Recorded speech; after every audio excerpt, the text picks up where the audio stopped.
Hello everyone, this is Amitabh, founder and director of sfHawk. In today's short video, I wanted to cover four most important aspects you should keep in mind while you are selecting your Industry 4.0 partner. First is your partner's roadmap for their own product. See, it's very important for you that your partner should support you throughout your journey. So for them, it's very important that they have a long-term thinking, they have a long-term roadmap for building their own product. Number two is your partner's technical strength. You see, Industry 4.0 has so many technologies involved.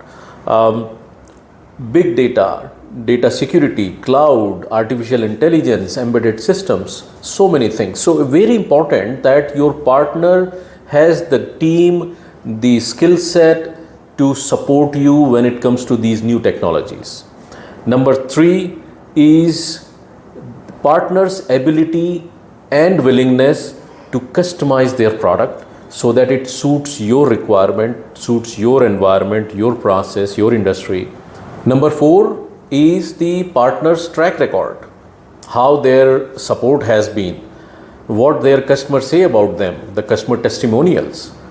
So these are few things very important for you to keep in mind. Thank you.